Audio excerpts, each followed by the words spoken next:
Yeah, Raman, you good? You're good? Yeah, I'm good. Hi, everyone. My name is Sarkan Hostin. I'm here in the math department at San Francisco State University. Thanks for being here this morning. So we're going to have two talks this morning in the optimization on the symmetry workshop in the fourth day.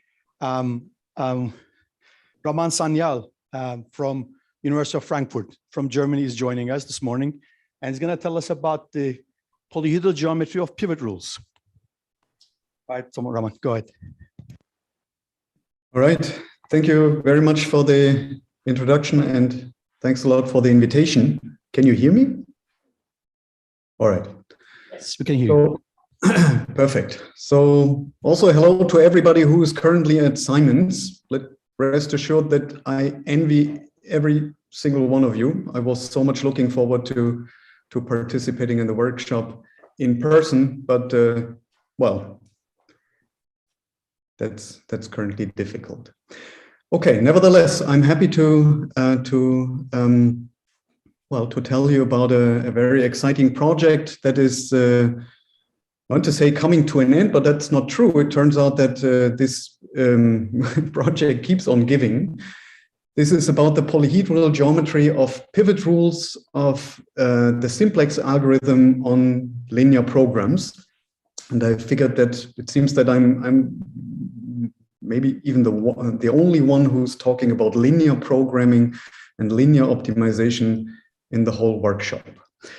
Okay, so this is joint work with Alex Black and Jesus de Loera, who are both at UC Davis, and Niklas Lütjehans, who is a master's student here in Frankfurt, although he's currently in Barcelona. So let me get into the topic.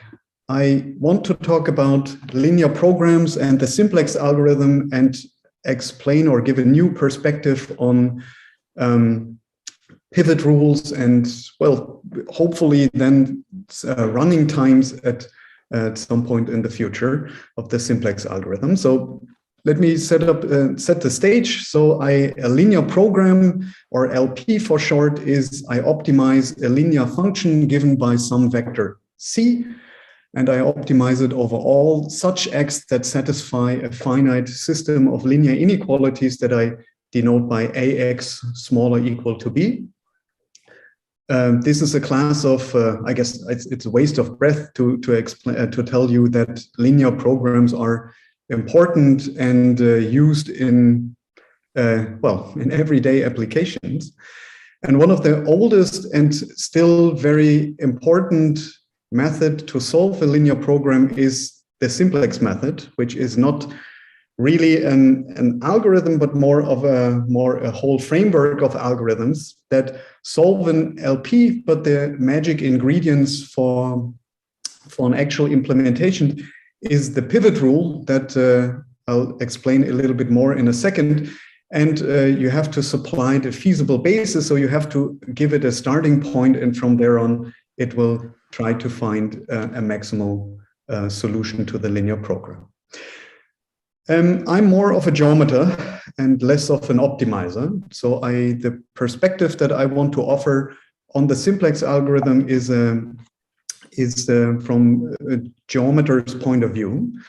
So I want to think about the constraints, the linear inequalities, the solution set to the system of linear inequalities as a polyhedron, so a polytope, so a bounded polyhedron. There's no harm in assuming that it is bounded. The linear objective function, provided it is generic, will supply a unique optimal solution to this, I should have said, non-empty polytope. To the linear program. So there is at least one feasible solution, and there will be a unique optimal solution. But if my objective function is sufficiently generic, then no two vertices of the polytope will have the same value. And this gives me an orientation on the graph of the polytope, like here on the cube, where I orient every edge from towards the vertex with the larger value with respect to C. The simplex method is what it does is it follows a vertex edge path from my starting vertex, for example, this green vertex down here. It follows a path by moving along edges from vertex to vertex until it reaches the unique optimal solution, so the sink of this unique sink orientation. And along this path, the simplex method has to make choices. So for example, at this vertex, it decided to go up instead of to take the other outgoing edge at that vertex. And this choice is guided by the pivot rule. So the pivot rule tells me what vertices I choose along the path. There are many different pivot rules that have been proposed over the years. One among the oldest one is the greatest improvement pivot rule, which for a non-sink vertex, so if your vertex at which you're at is not the unique optimum, then what it does, it chooses among the neighbors of V, one that maximizes the improvement, so that it maximizes the improvement of the linear function. And as long as V is not the unique optimum, there will always be a neighbor which has a better value. Something is not working that great. Okay, so and another pivot rule that is very popular in practice is the steepest edge pivot rule, which is similar to the greatest improvement, but instead of looking just at what is the improvement along the edge or to the neighbor, it chooses the neighbor that has the largest unit increase. And the unit here is given by typically the L2 norm, so the Euclidean norm, but there are also variants that use different norms, in particular LP norms, in order to normalize the increase along an edge. Another pivot rule that is very popular is the shadow vertex rule, which is a little bit more involved to explain, but very, very powerful. And the way it works is that instead of considering your high dimensional polytope, you suitably choose a two-dimensional projection, which turns your polytope into a polygon. You choose the projection in that way so that the starting vertex here V and the optimal vertex V opt will be vertices of the two-dimensional projection. Raman, we're not seeing the figure that you're trying to point. Really? No. But why? Now it's there. Now it's there. Oops. Yeah, it's there. Yeah, now we can see it, but I think we were seeing some parts and some parts are probably missing. So if you don't mind going back 30 seconds and working with this figure, that might be great.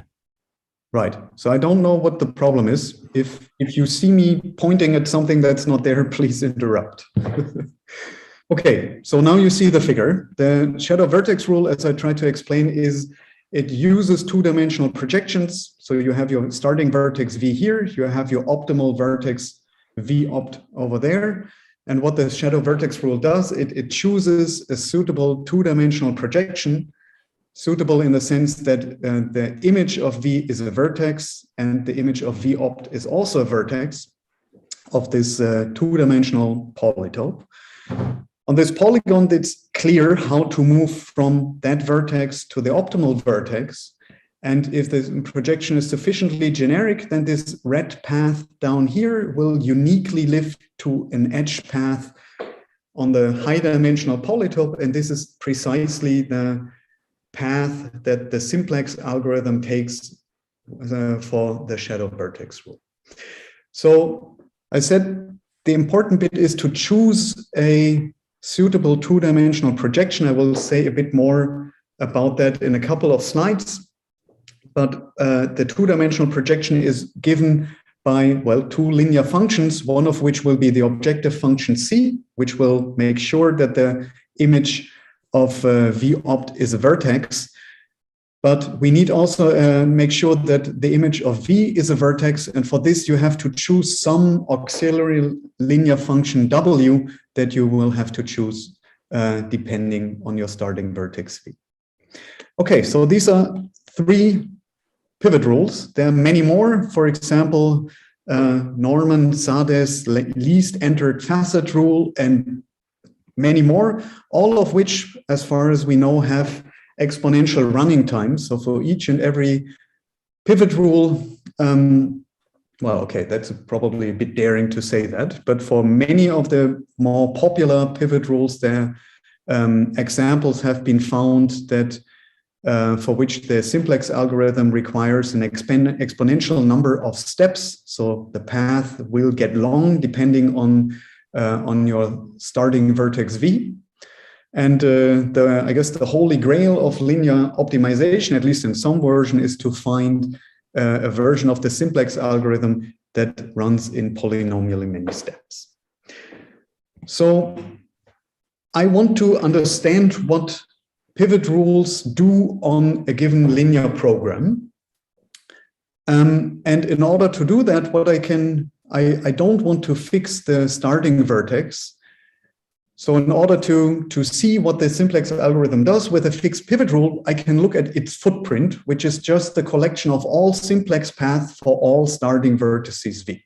And here are 3 examples. And you notice a difference, and I don't mean the color. So these 2 examples, they are the red colored edges, they constitute an arborescence, so a directed tree with root at the unique sink, whereas this is, well, it looks like a collector. It's a union of path. And the difference is that certain pivot rules are what we call memoryless. So they only make choices based on the local information that is provided at a given vertex. So it does not remember where the path started or what the previous vertices along the path are. It just makes the choice locally at a given vertex. It chooses one outgoing edge. And since the orientation is acyclic, it will the footprint will correspond to an arborescence. So greatest improvement and steepest edge, the way that I've shown them on the previous slide, they make local choices, right? So at every vertex, they choose either the neighboring vertex, the improving neighboring vertex with the largest improvement or with the largest unit improvement. But Sades rule and at least the version of the shadow vertex rule that I've shown on the previous slide, they are not memoryless in this sense. And there's a question in the chat. Okay. Not sure what, that's not a question for me. All right, so Sades rule and the original shadow vertex rule are not memoryless. So remember the shadow vertex rule, it chooses a path in the 2-dimensional projection. And so this path is already determined once I've chosen this 2-dimensional projection. And so there's no local choice that is made at every step. The arborescence are not only a good way to visualize the pivot rule, or at least in small and low dimensions, but it also encodes the complete behavior of the given pivot rule on the fixed LP. Right? So if I want to emulate the simplex algorithm from any starting vertex, then these 2 red arborescences, they provide sufficient information to run the simplex algorithm. I just follow the path that is provided by the arborescence. And in this sense, I can use arborescences to address the 2 main questions that we wanted to look into in the project. Namely, how do arborescences or pivot rules change, arborescences change when we fix the objective function and we vary the pivot rule? And how do the arborescences change when we fix the pivot rule and we vary the objective function C? So the latter question is related to parametric linear programming that I will say more about later. But the former one is to the best of our knowledge new, because we don't look at individual pivot rules, but we want to study families of pivot rule that we get by changing the pivot rule in a continuous manner. It means that the next thing that I need to explain is what do I mean by changing pivot rules in a continuous manner, and what does the space of pivot rules then look like? All right, so I didn't say that at the beginning, but of course, stop me and ask question if you have one. And maybe I pause for a few seconds to see whether there is a question somewhere. There is a question, just a second. Right. Maybe this is a silly question. In the shadow vertex rule, you said like you're picking a projection to make the optimum be a vertex of the 2D thing, but you don't know where the optimum is, right? I don't, but I don't need to. So the only important thing is that I know that with respect to the two-dimensional projection, there will be a vertex that will lift to the unique optimal vertex. But you're like, are you searching for a path to something? I'm searching for a path to something. That's for sure. Like, what is that thing if you don't know where the optimum is? Let me defer your question to a little bit later. I explain how to find the shadow vertex path in a little bit. All right. No worries. Thank you. All right. Anything else? Okay. So where are we at? I want to focus on memoryless pivot rules that make the pivoting choices based on local information. And I want to introduce next a class of pivot rules where I can change them in a continuous manner. And I want to then see how do the aberracences change if I vary the pivot rule. And I want to see how the aberracences change when I fix the pivot rule, but I vary the objective linear function. Okay, so what we introduce is what we call the normalized weight pivot rules, or NW rules for short. So if I'm given a non-empty polytope P and an objective function C, I choose based on the polytope P and the objective function a normalization eta and a weight W. And for every non-optimal or for every non-sync vertex, I determine the next vertex on the simplex path according to that rule. And this rule is somewhat, well, it's a generalization of the greatest improvement and the steepest edge rule. I'll say that again in a second. I choose the neighboring vertex that maximizes the linear function, or the increase with respect to the linear function W, and I normalized by the function eta. So this should explain why we call eta the normalization, and well, it does not explain why we call W the weight, but maybe I get to that. The choice of eta and W is, as I said, made with respect to P and C. So it's not that I fix the normalization and the weight, but I choose, I'm allowed to choose it given the polytope P and the objective function C. So for example, what is wrong? Okay. So for example, for greatest improvement, there is no normalization. So I set the normalization to be equal to be constant 1. And for the weight, I choose the linear function C. And then this formula turns into, I choose the neighboring vertex that has a bigger C value and that maximizes the improvement. So that's exactly greatest improvement. For steepest edge, I would choose the normalization to be the norm, for example, the Euclidean norm, but as I said, P norm works as well. And for the weight, I would again choose C. And if I plug this in what is written up here, then it is exactly the steepest edge. So I look at the increase in the linear function normalized with respect to the length of the edge.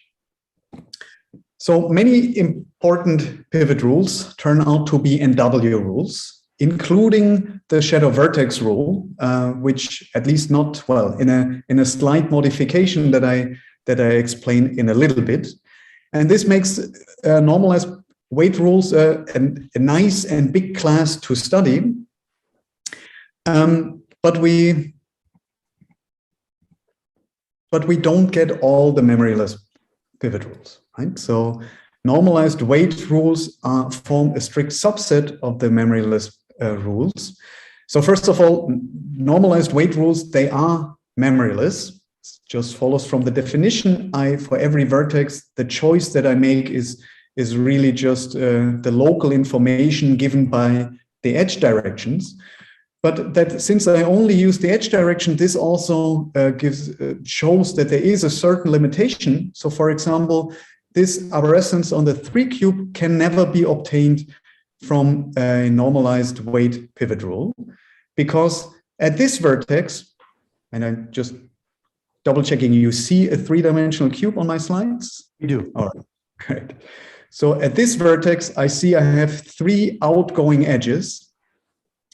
And at this vertex, I have 2 outgoing edges. And this edge direction, or this edge vector, is exactly the same as this edge vector. And this edge vector is exactly the same as this edge vector. And since this definition here only depends on the edge vectors, if I choose among these 3 edge vectors, this one that goes to the back of the cube, then at this point here, I would also have to choose the one that goes to the back instead of the one that goes up, because, well, I had to make a choice between these 2 already at this vertex here. And since this is not the case in this red arborescence cannot come from a normalized weight rule. However, it's not so bad, namely that normalized weight rules are universal in the following sense. So for every simple polytope P, so meaning that the polytope or the linear program is non-degenerate, there will always be a suitable perturbation such that every memoryless pivot rule, or so that every memoryless pivot rule can be simulated by an NW rule. Right? Or said differently, for every memoryless pivot rule on this perturbation, there will be some NW rule that will produce the same collection of arborescences. So the same arborescence for every given objective function. And from a combinatorial point of view, from a practical point of view, this is not so bad. Perturbing is nothing that is what computers are doing anyways. But from a geometric point of view, this is also not so bad, because simple polytopes, they are invariant under perturbation. At least the combinatorial structure stays intact. So we don't lose much. So it means that if we restrict to sufficiently generic polytopes, then we will see the behavior of every memoryless pivot rule already on some normalized weight rule. So the normalized weight rule has the advantage that I have 2 parameters that I choose, namely the normalization and the weight. And in particular, the weight is something that I can vary in a nice and continuous fashion. So if I fix my linear program PC and I fix a normalization, then every generic weight W will give me an arborescence. Right? So the rule that we saw that provides an arborescence. So for every non-sync vertex, I choose the outgoing edge or the neighboring vertex among the improving ones on, as I said, an outgoing edge with respect to that rule. And for the only vertex where I don't have to choose anything is the optimal. So this allows us to change pivot rules in a continuous manner, right? So I fix the normalization and I vary W in as I wish. And this defines a map that for every W gives me an arborescence for the fixed linear program P and C, and for this fixed linear, for the fixed normalization. And in particular, this map parametrizes a family of memoryless pivot rules on this. I think there are some stuff on the slides that we're not seeing. So can you move a little bit? Yeah, that's better now. Okay. Okay. It's a little annoying. Okay. So what I said, I pointed at all the time was that I can now change pivot rules in a continuous fashion. For every W sufficiently generic, I get an arborescence, and in particular, this parametrizes a family of memoryless pivot rules on this fixed linear program, and so I can ask which arborescences can arise on this fixed linear program for a fixed normalization, and what is the collection of all W that, for example, yield the same arborescence. And just for nomenclature, let me call an arborescence on the linear program P, C coherent if it arises from this fixed normalization with respect to some W. Let me see the slide one more time. Is it a... Yeah. Yes, that's better. Yeah. Okay. Do you mind if I just take 30 seconds off and try to switch the... let me just briefly switch to a different viewer. This is... okay. I rather... Yeah. What are you using, Raman? Acrobat Reader. I thought this is good. This is Windows or Mac? That's a Mac.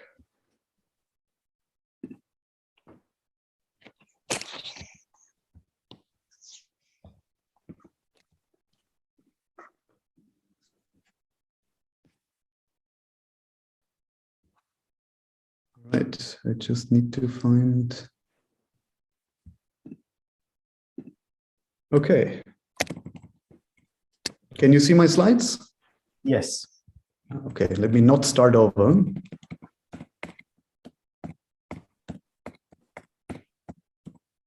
Okay, good. So I was here, so I can vary the arborescence in a continuous manner, or the pivot rule in a continuous manner. And so the two questions that arise naturally are, which arborescence can I get for a fixed normalization by changing W, and which collection of W will give me the same arborescence?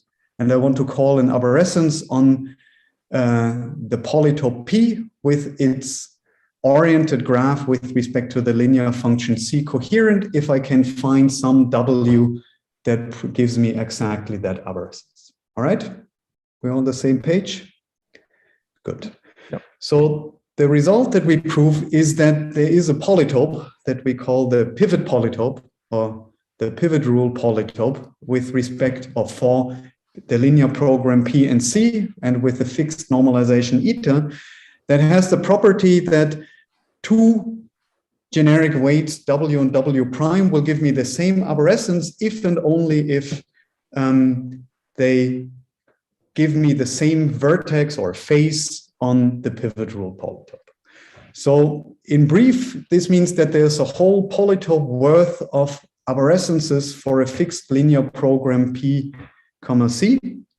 And this means that the arborescences, or the behavior of the simplex algorithm with respect to the family of NW rules given by the fixed eta and changing W has the nice structure. It is captured by the combinatorics of some honest and nice polytope.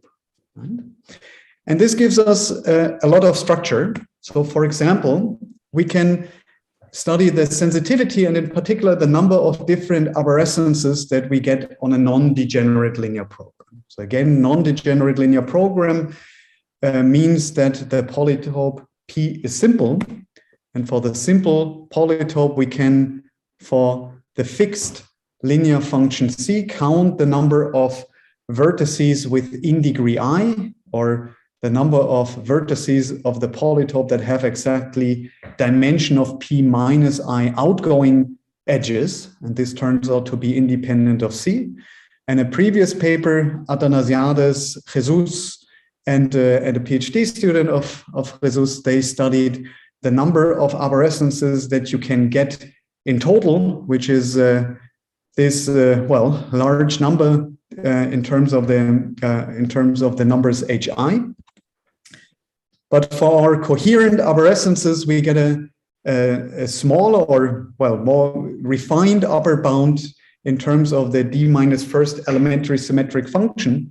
And we get this from the geometric perspective, namely that the polytope that I introduced on the previous slide turns out to be a Minkowski sum of simple polytopes, of simplices, and then we can use geometric results on the complexity of general Minkowski sums that gives us the upper bound.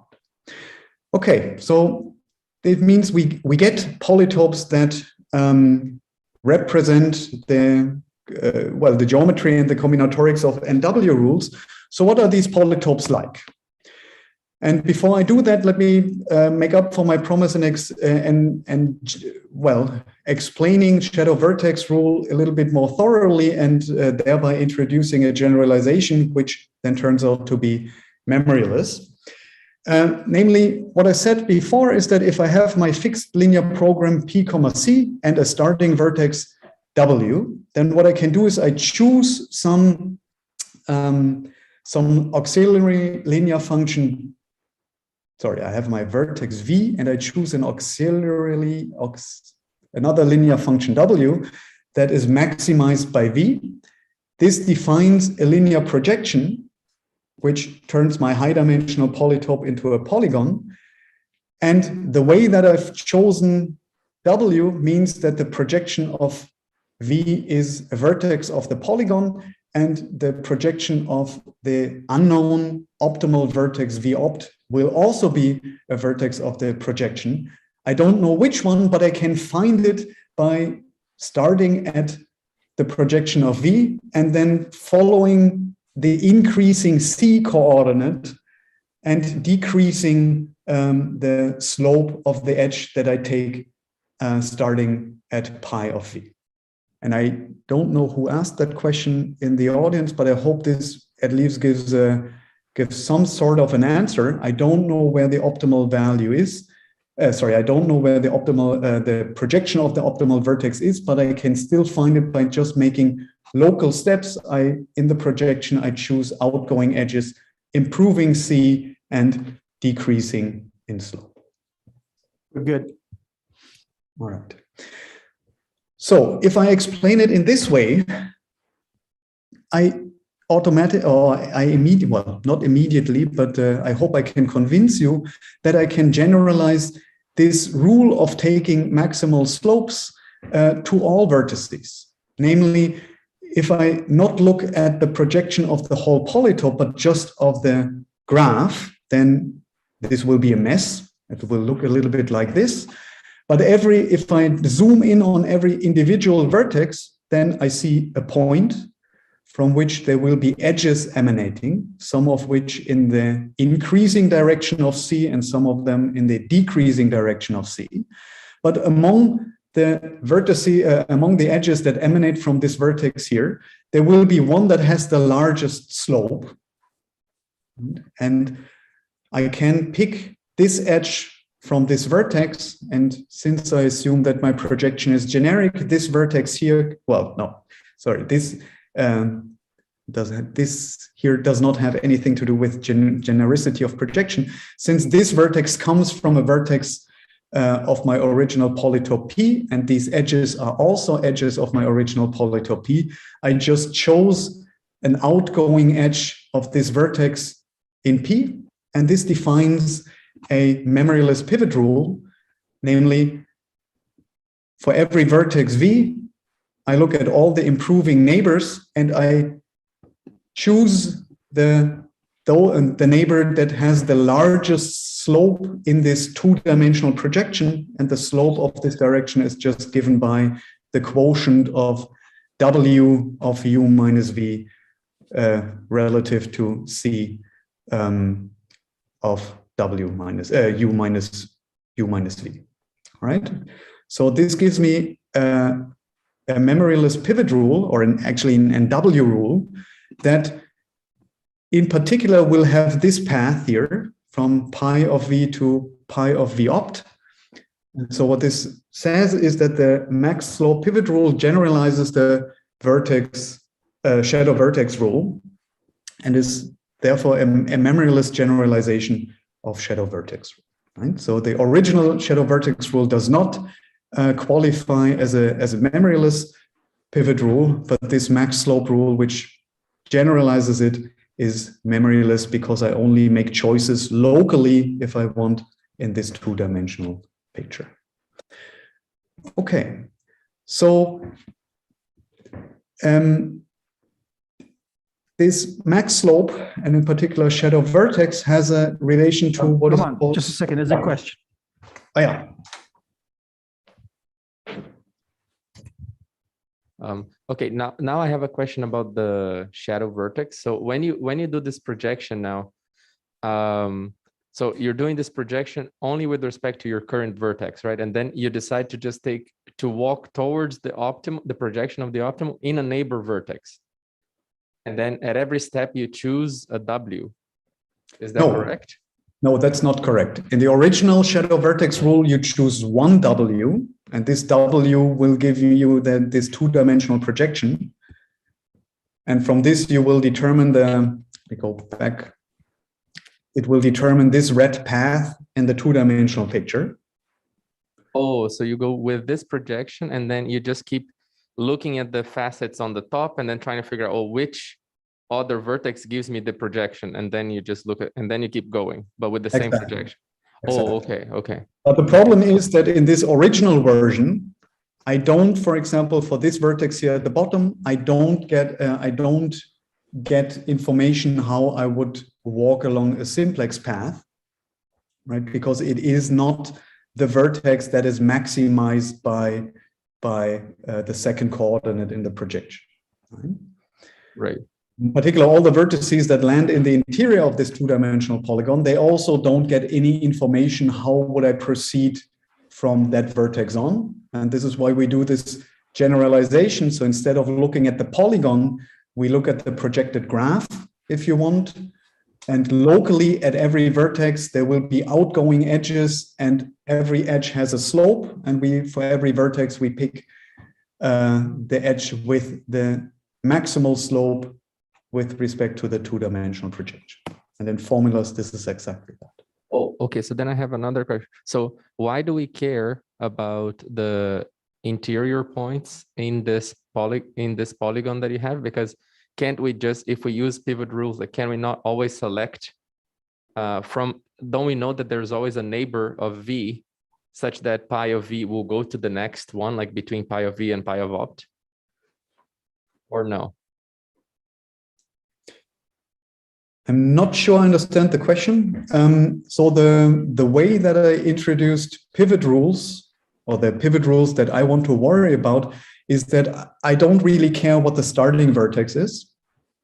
So it could be any of the vertices. The shadow vertex rule would choose a suitable projection for every single of these vertices, but this would mean that the individual path that I get, they don't have much to do with each other. In this generalization here, it does not really matter what vertex you start with, because for every single one, you would get a choice of an outgoing edge. Oh, I see. Because you don't necessarily choose, you are not necessarily in V to begin with. You just choose a W and you know that there's a V that's maximized, but you might as well, like, oh, of course, as usual, your W will be such that whatever vertex you're in, you'll be inside of this polygon to begin with. Okay, so let me say that one more time. If we can agree on a V, then I have to choose some suitable W in order to run shadow vertex.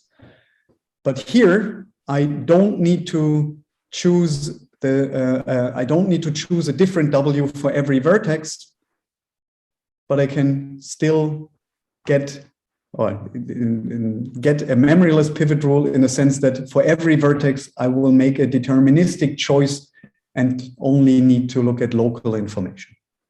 Yeah, I guess. Yeah, I get that. My confusion was just that you don't have V to begin with, and you start in the middle, and then after that, I agree everything. Thanks. So of course, a different way to interpret your question is why would you care about other vertices anyways? Why not just be content with the V that you have up here and follow the path? But there are different ways in which these paths show up, and one of them is the theory of monotone path. All right, so I have my linear function on P. Let me minimize it instead of maximize it. And since C is a generic linear function, there will be a unique vertex V minus opt that will minimize the linear function over P. I can still do the two-dimensional projection. Namely, I get this projection of V up here. I get the optimal vertex with respect to maximizing C, and I get the optimal vertex with respect to minimizing C. And there will be a unique monotone path that runs in the upper half plane if you want, and that walks from V minus opt to V opt along the upper side of this polygon. This is what is called a monotone path of P with respect to C. It goes from the minimal vertex to the maximal vertex, and it takes an C increasing path in the graph of P. And it turns out that these monotone paths, they are important and interesting. So for example, they were studied by Bilera and Sturmfels when they considered or when they introduced fiber polytopes and which generalize regular subdivisions. But these monotone paths, in particular the coherent monotone path, they gained more interest in connection to, well, higher homotopy theory, where they correspond to cellular strings on polytopes. It's related to loop spaces and H spaces, and in particular to Bauer's posets. And Bilera, Kapranov, and Sturmfels, they showed that these monotone path polytopes, they capture the topology of cellular strings and thus give the right or give the homotopy type, or give a representation of the homotopy type of the Bauer's poset. So what we found is that our pivot polytopes for the max slope, they refine the monotone path polytopes. And if you think about it, this is actually quite plausible, because the monotone path polytope, it looks at monotone path from the minimal vertex to the maximal vertex, whereas our pivot rule polytopes for max slope, they look at a path from all of its vertices, right? So morally, the right generalization of a monotone path is an arborescence that that takes the role of or that represents a pivot rule on P with respect to C. Right? And do you think you'll be wrapping up in 5 minutes or so, 5-6 minutes? I have to, I guess. All right. Yeah, I'll be wrapping up at 5 or 6 minutes. All right. Thanks for the question. So the pivot rule polytopes, they refine the monotone path polytopes in the sense of Minkowski sums. So they give the underlying fan is a coarsening, though I won't say much about that. And there are particular cases when they are the same. Even though I'm running out of time fast, let me still try to briefly give you this simplex example, the silly play of word. So the simplest example that we wanted to look at was the simplex, where optimization is not really challenging, but it's still not so clear how the arborescences change. So there are d factorial many arborescences for a fixed linear function C, but not all of them are coherent. So here for the tetrahedron, there will be 6 arborescences, but only 5 of them coherent with respect to max slope. And what we figured out is that the forbidden substructure in these arborescences are these crossings. So You're not supposed to have a crossing. So all the coherent arborescences of a simplex with respect to the max slope rule, they are non-crossing. And this non-crossing condition helps you to count them. And it turns out there are Catalan many of them. And if you know, well, if you're a big fan of Catalan objects, then you know the isosahedron, which turns up in topology, and which is a very famous polytope. And it turns out that the max slope pivot rule polytope of the simplex is exactly an incarnation of Snashev's isosahedron. So there are other examples that I guess I don't have time to go into, but there are many interesting and important examples from geometric combinatorics that show up and that I'm happy to tell you about later. But let me at least say a few words about the second question that I advertised at the beginning. Namely, parametric linear programming is I fix the constraints and I want to see how much can I change my objective function without losing my optimal vertex. So the obvious refinement in our setting is that how much can we change C without changing the behavior of the pivot rule, so without changing the arborescence. So in order to do that, we need to make two assumptions, namely that the normalization is independent of C, so it does not change if we change C. And what is also, well, let's say in some sense natural to assume is that the weight that we use is exactly the objective function. Then this is the rule that I showed you earlier, but by the choice of the weight, we don't really need to worry about the improving neighbors. And this gives, again, an arborescence. And we get a similar theorem, namely that there is a polytope worth of arborescences that we get by fixing the normalization and changing the objective function. So we get again that the arborescences for changing objective function, they are parametrized by the vertices of a very nice polytope. This again gives us a possibility to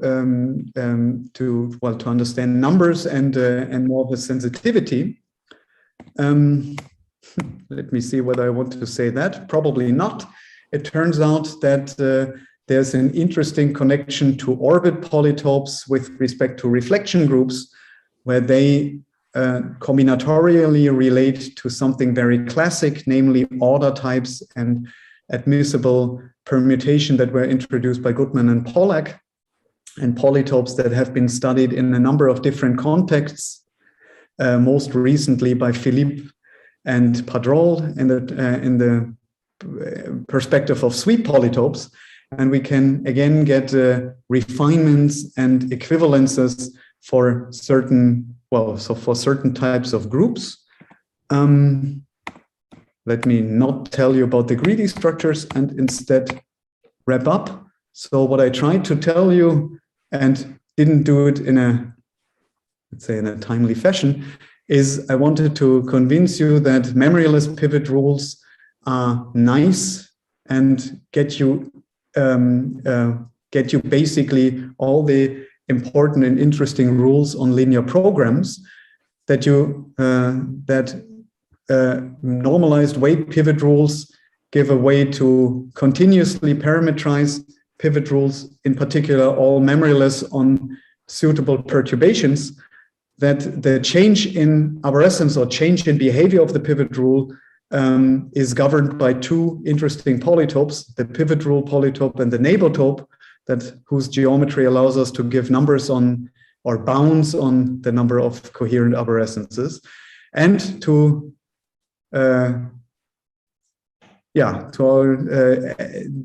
these polytopes, they make prominent appearances outside optimization, more in the algebraic and geometric combinatorics part. I hope I didn't go too badly over time. Let me thank you for listening. Thanks, Raman. Thank you. So we have time for questions. Is there anyone?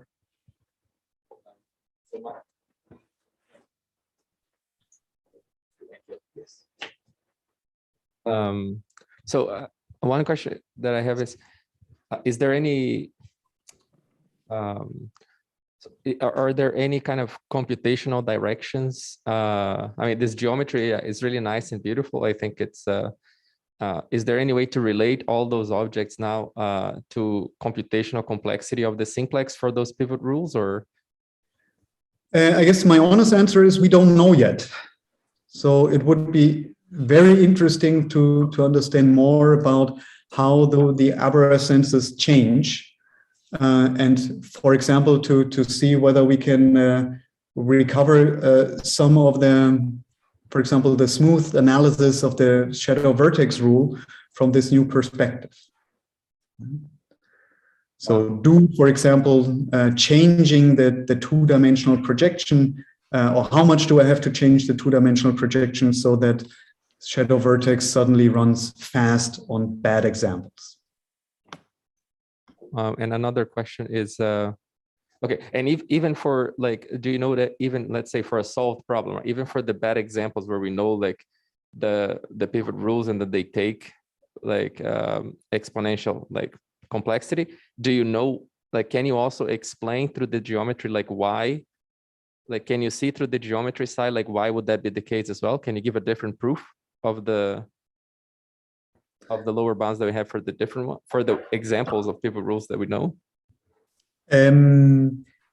No, I don't think so, because so for the bad examples is basically for every pivot rule I can construct one example. But our perspective says that we get whole families of pivot rules. So what would be interesting, for example, is there maybe a class of polytopes that would run, would take exponential time on a whole family of pivot rules parametrized by the weights? I don't know, did my answer make sense? So we don't look at individual pivot rules, but families. So what we could look at is that how much do we have to change a pivot rule in order so that the bad example is not bad anymore? But the question would be, so the interesting question would be, is can we find bad examples for a whole family of NW rules? Raman, there is a question in the chat. In the chat. Yes.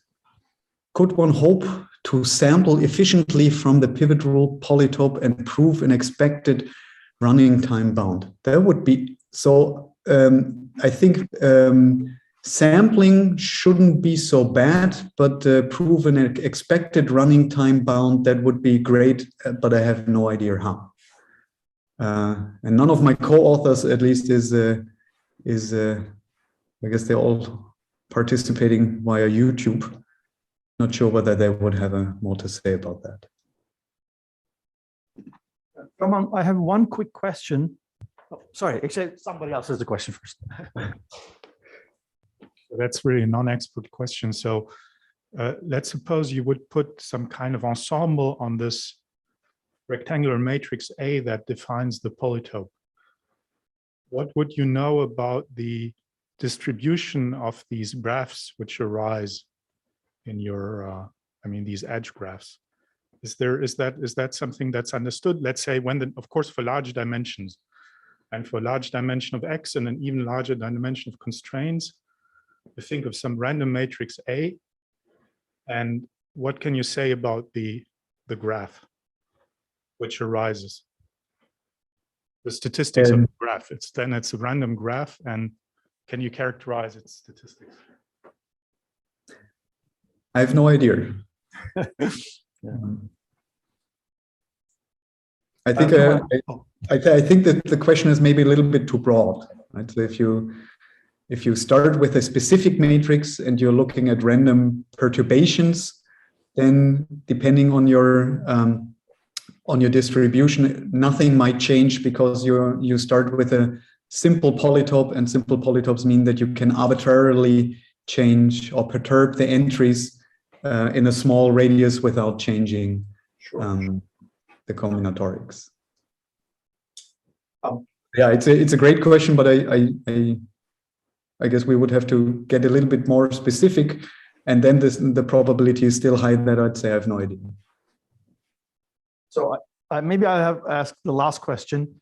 So when you look at this, you have this pivot polytope, and you mentioned, and it went fast, but the connections to the monotone path polytope, right? The pillar and Strumpfels. So of course, that's a fiber polytope. My earlier question is going to be, before you even mention those things, is there anything that relates the pivot polytope to the secondary polytope of P? Is there anything that we can learn from this polytope about the triangulations, or from the triangulations polytope to the pivot polytope? I'd say not yet. So we have some ideas of generalizing fiber polytopes in the way that we generalized the monotone path polytopes. Let me maybe sidewind your question. So monotone path polytopes are interesting, but they're complicated to compute. In particular, the computation is, I'd say, global in some sense. You take your polytope and you need to take slices. So this is always so you need to cut your polytope by a hyperplane, and this is pretty global. The definition of our pivot polytopes is local. So we get a local contribution at every vertex. And this is something that we still try to understand better. So we have the proof, but it doesn't mean that we fully understand our result. Okay. Why these local contributions give you a polytope that carries at least as much information as the monotone path polytope, which is, as I said, defined by more global information. Okay. Any other questions? Okay, doesn't look like there are more questions. Thank you, Raman. Thank you very much. Yeah. And our next talk is going to be in half hour. So at 11 o'clock, we have the second talk of the morning session. Okay, see you then.